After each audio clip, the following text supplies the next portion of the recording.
Assalamualaikum warahmatullahi wabarakatuh. Pada kesempatan kali ini kita akan belajar bagaimana cara membuat entity relationship diagram dengan menggunakan software Visio. Seperti yang sudah kita pelajari sebelumnya, bahwa ketika kita membuat basis data, maka di sana terdapat entitas-entitas, dan entitas itu atau objek-objek itu atau kesatuan yang memiliki hubungan antara satu dengan yang lainnya. Di sini kita contohkan yang paling mudah, misalkan ada entitas yang namanya mahasiswa, ada entitas yang namanya mata kuliah, ada entitas yang namanya dosen. Nah, dari ketiga entitas itu pasti memiliki hubungan. Misalkan entitas mahasiswa dengan entitas mata kuliah, maka mahasiswa mengambil mata kuliah. Atau kemudian dosen dengan mata kuliah, berarti dosen mengajar mata kuliah. Ya, jadi ERD ini menunjukkan hubungan antar entitas tersebut. Nah, bagaimana cara membuat ERD dengan Visio? Kita lihat di sini sebanyak simbol yang digunakan di dalam ERD itu hanya ada 3, yaitu kotak, kemudian diamond, ya, untuk menunjukkan hubungan, kotak persegi tadi untuk menunjukkan entitas, dan garis atau line yang digunakan untuk menunjukkan hubungannya. Jika kita contohkan seperti ini, misalkan tadi kita membuat entitas antara mahasiswa dengan mata kuliah, tuh ya. Misalnya sebentar ini tak, oke, ya, seperti ini. Nah, ini kita tuliskan, misalkan entitasnya adalah untuk nama entitasnya mahasiswa. Entitas itu bisa macam-macam, ya, karena entitas itu yang disebut dengan kesatuan. Kesatuan ini bisa dalam bentuk objek, orang, atau misalkan kesatuan dalam bentuk yang lain. Misalkan tadi mata kuliah, ataupun nilai, ataupun yang menunjukkan kesatuan yang lain. Ini mahasiswa mengambil mata kuliah. Nah, kita buat entitasnya lagi. Di sini ada entitas mata kuliah. Mata kuliah. Selain itu ada juga entitas dosen. Ini kita taruh di sini, ya. Ada entitas dosen. Saya perkecil biar nanti kelihatan. Saya agak tarik ke sini, ya.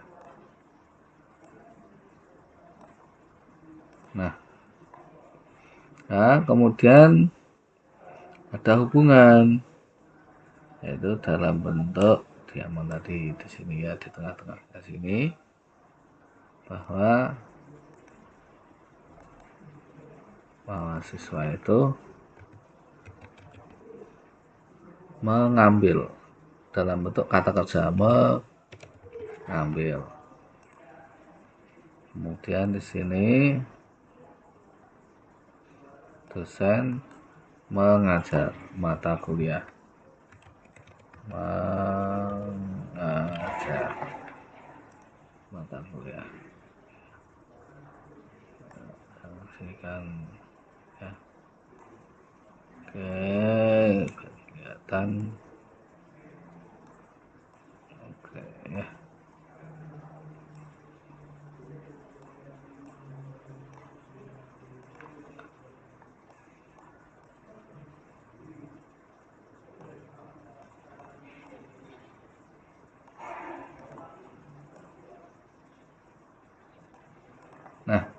Kemudian setelah ini adalah entitas mahasiswa, ini entitas mata kuliah, ini entitas dosen. Di sini ada menunjukkan hubungan. Hubungan ditunjukkan dengan simbol belah ketupat ya. Belah ketupat, kemudian kita tuliskan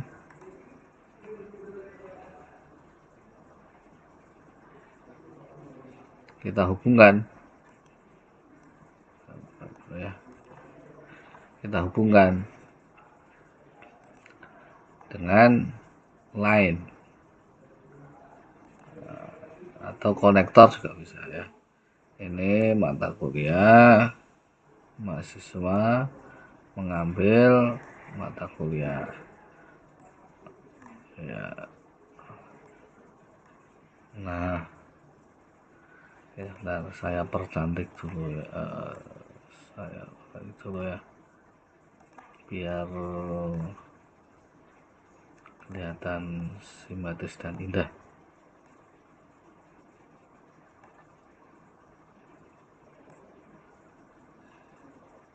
Oke.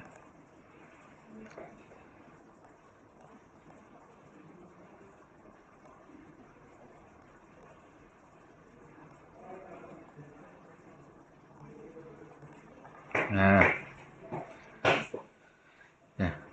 nah, di sini ada hubungan ya, hubungan mahasiswa dengan mata lain. Satu mahasiswa relasinya bisa mengambil banyak mata kuliah sehingga disimbolkan, dituliskan seperti ini ya. Satu mahasiswa satu mahasiswa bisa mengambil banyak mata kuliah. Di sini juga ya, satu dosen bisa mengajar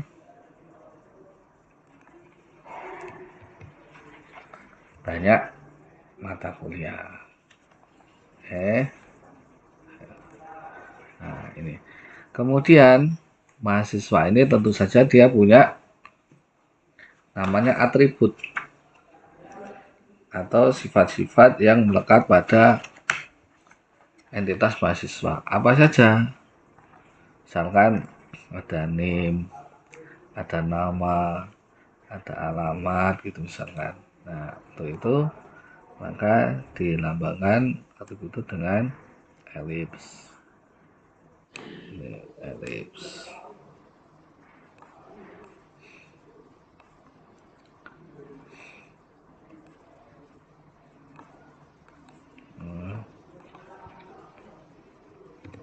NIM. Kemudian kok biasa ini ya. Nah, ini saya NIM. Nama. Terus ini ya.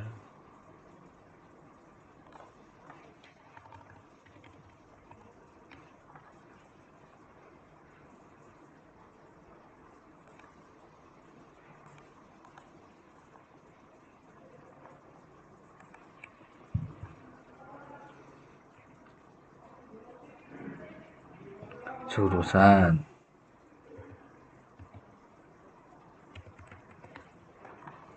Nah, itu misalkan ya. Nah, karena nanti setiap entitas itu juga punya nama, maka nama ini perlu dibedakan untuk membedakan dengan yang lain. Ini nama MHS. Demikian juga dengan mata kuliah.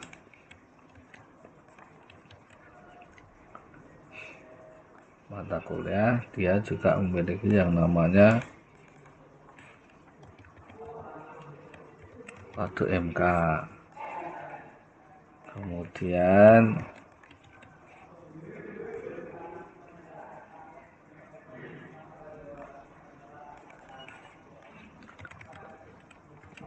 nama MK. Kemudian misalkan, oh ya ini tinggal di Ctrl V saja kalau untuk.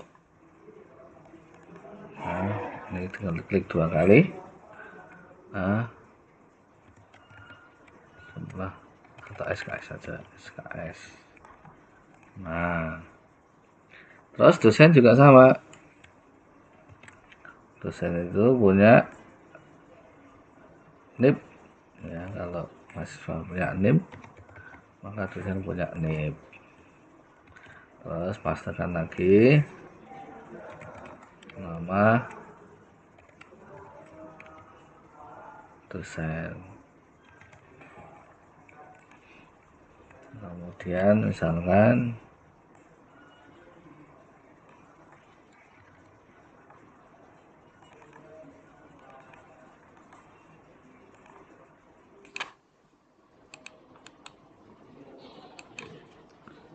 golongan. Kemudian kita hubungkan bahwa name ini adalah atributnya mahasiswa. Nama ini atributnya mahasiswa dan jurusannya adalah yang mahasiswa.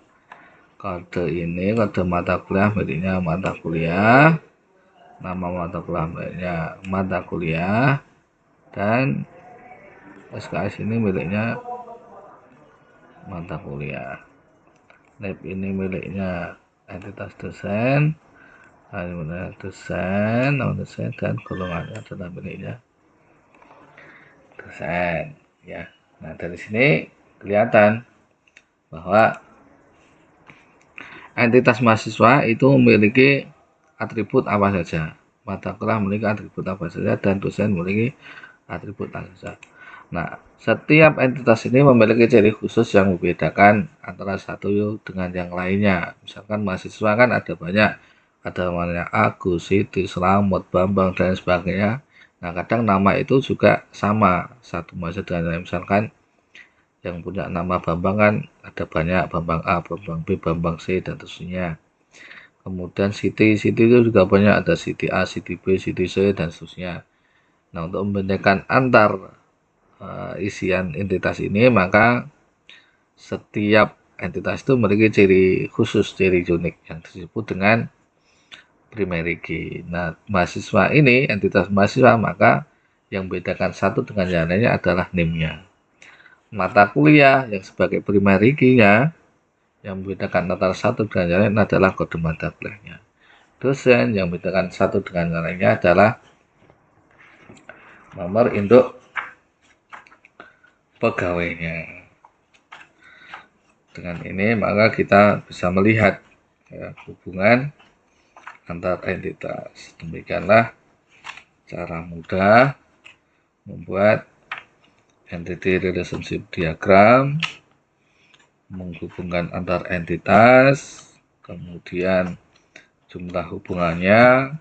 Jika satu ke banyak namanya one to many.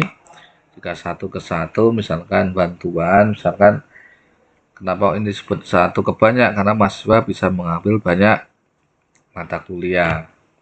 Kalau misalkan dari many to one banyak ke satu, misalkan satu mata kuliah bisa diambil oleh banyak mahasiswa. Kalau one to one dari satu ke satu, misalkan ini kajur, ini jurusan satu kajur memimpin satu jurusan, tidak mungkin satu kajur memimpin banyak jurusan, atau satu rektor memimpin banyak perguruan tinggi, ya, satu rektor untuk perguruan tinggi di situ mana bantuan. Kalau kalau many to many, banyak ke banyak, misalkan ini juga bahwa banyak mata kuliah juga bisa diambil oleh banyak mahasiswa. Terus bagaimana cara menentukannya?